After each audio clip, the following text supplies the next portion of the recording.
శ్రీమతి సీతక్క గారికి మా నమస్కారాలు. ఇండియన్ సిల్క్ గ్యాలరీ తరఫున. ఈ ఇండియన్ సిల్క్ గ్యాలరీ అన్నది శ్రీనివాసరావు గారు 2022లో దీన్ని ఎస్టాబ్లిష్ చేయడం జరిగింది మేడం. సో వాస్తవానికి ఏంటంటే వారు రిటైర్ అయిన తర్వాత ఈ ఇండియన్ సిల్క్ గ్యాలరీ అని ఒక ఆర్గనైజేషన్ ఎస్టాబ్లిష్ చేసి ఈ యొక్క ఎండ్ యూజర్స్కి ఈ ప్రొడక్ట్స్ డైరెక్ట్ వీవర్స్ నుంచి తీసుకొచ్చి ఈ ఎక్స్పోలో వారికి కొంచెం నాణ్యమైనది మరియు ఏంటంటే కాస్ట్ ఎఫెక్టివ్నెస్ ఉండేటట్టుగా ఒక ఆదర్శంతో దీన్ని ఏర్పాటు చేయడం జరిగింది. అప్పటి నుంచి దాదాపు సుమారుగా ఒక 35 ఎక్స్పోలు వీరు చేయడం జరిగింది. మన తెలంగాణ రాష్ట్రంలోనే కాకుండా పాన్ ఇండియా మొత్తం ఓవర్హాల్ అక్రాస్ ద కంట్రీ చాలా సిటీస్లో వారు ఇలాంటి కార్యక్రమాలు చేయడం జరిగింది. ఇది ముఖ్యంగా ఈ ఎక్స్పో గురించి అయితే చెప్పుకోవాల్సింది ఏంటంటే ప్రతి ఎక్స్పోలో ఒక ఇంప్రూవైజేషన్ తీసుకొచ్చి దాన్ని కొంచెం కొత్త ప్రొడక్ట్స్తోని కొత్త ప్యాటర్న్స్తోని నెక్స్ట్ కాస్ట్ ఎఫెక్టివ్నెస్ని కూడా దృష్టిలో పెట్టుకుని అలా ఇంప్రూవ్ చేసుకుంటూ వస్తూ ఉన్నారు ఈ ఎక్స్పోస్ అన్నింటిలో కూడా.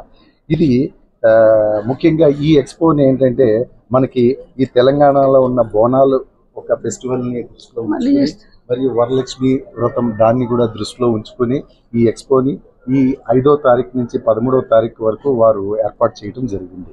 సో ముఖ్యంగా ఈ కార్యక్రమానికి మన సీతక్క మేడం రావటం అనేది చాలా అదృష్టంగా భావిస్తున్నాం. ఎందుకనంటే వారు అన్నీ కూడాను ఈ ఖాదీ ప్రొడక్ట్స్నే వాడతారు. ఇప్పుడే కాదు, ఎన్నో సంవత్సరాల నుంచి మేడంని మేము చూస్తూ ఉన్నాము. ఆ ములుగు కాళేశ్వరం ఏరియాలో వర్క్ చేసామండి. మీ గురించి మాకు తెలిసినప్పటి నుంచి కూడా మీరు దానికి కన్ఫైన్ అయి ఉన్నారు.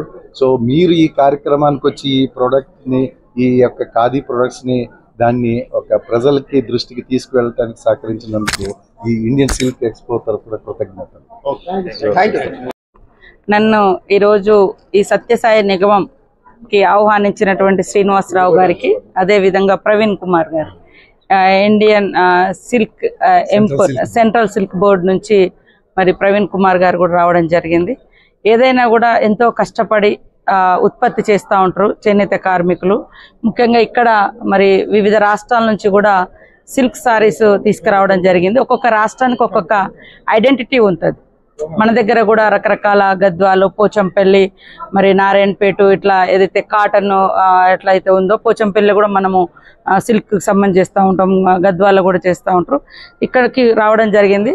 మన వస్త్ర సాంప్రదాయము ముఖ్యంగా భారతీయ మహిళల సాంప్రదాయము కట్టుబొట్టు చీర ఇది నిండుదనాన్ని సూచిస్తూ ఉంటుంది. సో ఆయా రాష్ట్రాలకు ఒక ఐడెంటిటీ లాగా ఈ చీర నేతలు కూడా అంటే చీరలేర్ప అంటే తయారు ఉత్పత్తి కేంద్రాలు కూడా ఉన్నాయి. సో ఎప్పుడు కూడా మనము ఇలాంటి వాటికి ప్రోత్సహించాలి. అదేవిధంగా మన చరిత్రను, ఆయా రాష్ట్రాల యొక్క ఔన్నత్యాన్ని, గొప్పతనాన్ని, కళారంగాన్ని, చేనేత రంగాన్ని ఎంతోమందికి తెలియజేసేటువంటి ఈ యొక్క ప్రదర్శన చాలా సంతోషం. నన్ను ఇక్కడికి వారు ఆహ్వానించడం జరిగింది. నేను 90% కాటనే కడతా. ఎవరన్నా గిఫ్ట్ ఇచ్చినప్పుడు సిల్క్ వాళ్ళ కోసం కట్టుకుంటా ఉంటా. సో అయినా 1-2 ఇక్కడ కూడా నేను తీసుకుంటా. వాళ్ళ తప్పకుండా ఎక్స్పోజ్ చేస్తాం. అందరం ప్రోత్సహించాలి. ఈ యొక్క హ్యాండ్లూమ్, ఈ యొక్క ఖాదీ రంగాన్ని మనం కాపాడుకోవాలి. ఖచ్చితంగా అందరూ ప్రోత్సహించడానికి అందరూ ఇక్కడికి రావాలని కోరుతాం. ప్రభుత్వము ఖచ్చితంగా సపోర్ట్ చేస్తుంది. మీరు చూస్తూ ఉన్నారు కదా, చాలా చోట్ల ఈరోజు మేము కూడా మా మహిళలకు ఇచ్చే చీరలు కానీ, తర్వాత మా అంగన్వాడీలకు కానీ స్పెషల్గా మన చేనేత కార్మికులకే ఇవ్వడం జరిగింది. సో ఇలా ఆయా రాష్ట్రాల్లో ఇలా ఎంతోమంది ఈ వృత్తి మీద బతుకుతూ ఉన్నారు.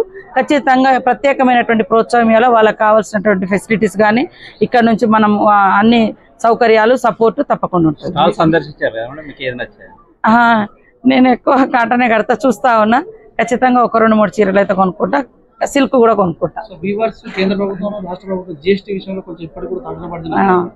చేనేత కార్మికులు వాళ్ళ కష్టము, వాళ్ళు చెమట చుక్కలను మరి ఒడిచి తయారు చేస్తున్నారు. కాబట్టి జిఎస్టీ అనేది మనకు అందరూ తెలుసు. ప్రతి దాని మీద కేంద్ర ప్రభుత్వాలు జిఎస్టీ ఇస్తూ ఉన్నారు. కొంత అది తగ్గించుకుంటే మంచిది. మేము కూడా ఇంటర్నల్గా మా ముఖ్యమంత్రి గారి దృష్టి కూడా తీసుకెళ్తాం.